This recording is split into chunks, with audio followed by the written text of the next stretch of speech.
Hello, and welcome to Hitchhiker's Guide for Humanity. I will be your guide on this cosmic adventure. Yes, it's me, Erica, healer, psychic, and channel for the source. So, I'm going to veer a little for today's episode because I was called to do so. Before I go too far, I want to give some content warnings. Loss of a pet, description of blood, not gory or anything. You don't need to worry about that. But I got a message recently in a meditation that I was experiencing, and it was bleed for them. And I was like, I wasn't really sure what to think. Blood represents all different things here in the physical plane. What did bleed for them actually mean? So to get there, so you could go there with me, I'm going to describe the meditation before I get into what I think it means. My last meditation was really intense. Somewhere in there, I was given a book. And when I opened it, there was a hole that appeared. And it was vast. And I could tell it went into another realm or a different galaxy or something, just something unearthly. And like you do, I stuck my hand in the hole and I pulled out blood. Blood dripped from my hand, and then I wiped it on the page. And I heard a voice say, "Will you bleed for them?" I was like, "Die? I don't want to die yet. I have shit to do." And they said, "You're not dying." And I'm like, sacrifice? I mean, there's a lot of biblical, religious, and like spiritual stuff that has sacrifice in it. That's a true thing. See, this is to tell you that when the universe gives you a message, they don't always follow a lot of earthly sense unless it's translated by your guides. I often get them myself straight from source. So I have to become Sherlock Holmes and figure out what it means. Not that my guides don't help me, they certainly do, but I think secretly, or maybe not so secretly, they know that I love to be a detective, to do the research, so they just let me go.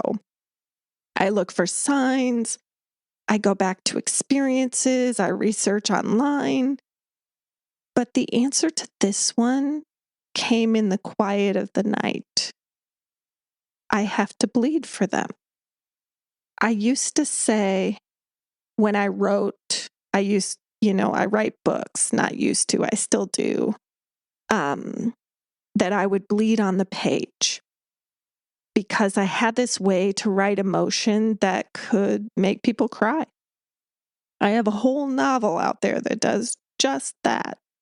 And I thought, what would bleed on the page mean for me, a new podcaster?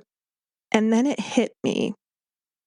I'm not supposed to only be describing these high-level concepts. I'm also supposed to bleed on the page. I'm a writer after all. But bleeding on the page means vulnerability. This isn't teen fiction. This is real. I would have to tell strangers my stories of pain and struggle because that's what the universe wants.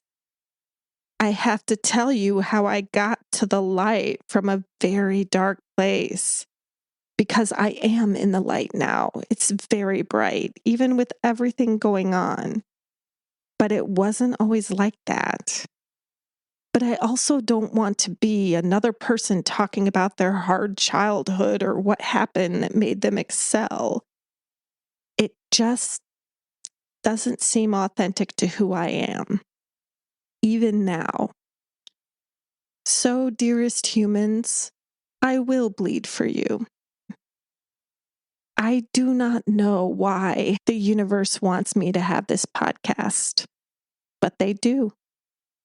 I have seen 2 other spiritual practitioners who both said the word podcast.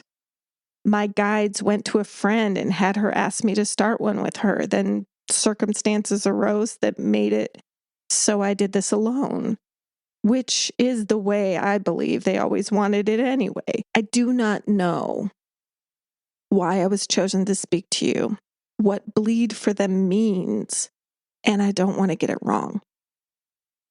You see, with spirituality, there are no wrong answers. Not really. My guides told a psychic that I saw that there are no rules, that I am meant to change the collective's perspective in some way. It's one of my sole purposes here. But I know, as much as anyone, that most people care about stories that make them feel something, make them relate in some way. And I've always been pretty decent at that, but this is a whole different medium for me. I don't want to fail. Not on a stage this large, not with the universe and my guides peering over my shoulder, waiting for me to say the right thing. I know that's not the case. Pressure is an ego thing. It's not a soul thing. So I had a whole episode about the Akashic Records done. I was editing it and I thought, this is just information. It doesn't let anyone feel anything. All it would do is feed their curiosity. But how could I make this podcast to actually help humans? That is what my intention is. How do I tell you, dear humans, how it feels to live without the fear of death, rejection most of the time, how it feels not to care what anyone thinks and to live authentically as me? To know what I know, because the truth is, you can do this too. It's painful. You almost always have to go through a so-called dark night of the soul. And that's one of the hardest experiences of my life, at least. And I'm going to get real with you. I was diagnosed with borderline personality disorder during mine. My dark night of the soul came with that. I was confused, scared, and all that I read about this particular disorder wasn't good. It was horrific. How could I have this? I was in denial. But then I took off that distorted lens and I saw clearly for the first time. Thanks to my therapist as well. We don't want to shout out. She's amazing and I've been seeing her over 11 years. But once that happened, then the real work began.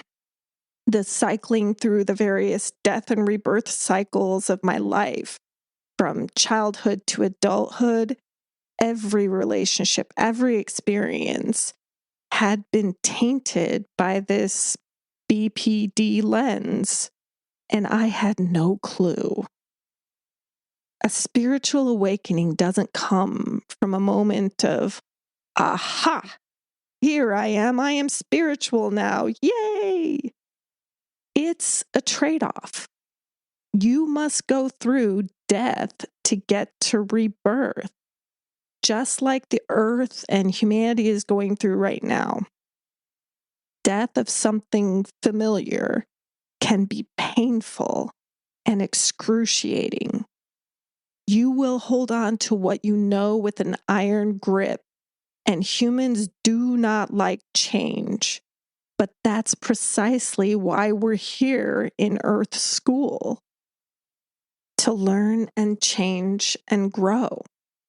When you sit stagnant in the humdrum of life, you don't get the full human experience. And the universe, your guides, and higher self will literally kick your ass out of whatever it is. Usually, when you've gotten too comfortable, that job you lost, it was for a reason. It's not what you're supposed to be doing with your life. The love you let get away, they were supposed to leave. Some come back, some don't. Thus is life. That beloved pet you had to say goodbye to. This is a tough one, and one I myself went through this month. There is no pain like that of losing a furry family member on this planet. But it was his time. His contract was up. He knew it and was ready. I wasn't. So I can talk about the Akashic records and other downloads I get, and I will, but there's not a lot of blood in those data points, not as much as in my heart and soul. So, dear humans, I will endeavor to bleed for you from now on. I only ask in return that you see it for what it is, a message from the universe that you are amazing, vibrant soul who deserves all the wonderful experiences and moments Earth has to offer. The beauty here is the mystery, the finding of your soulmate, if you believe that. Again, after just missing each other in the last life, the riding a roller coaster for the first time, even if you've already done it in another incarnation. Hearing a beautiful piece of music you could have actually written and never knew it. What if you were Beethoven in a past life? It's totally possible. Maybe it's creating a real life human. So enjoy your human experience here. Take the risks, the leaps. Give your soul a chance to take flight. Peace and love to you all. Until next time.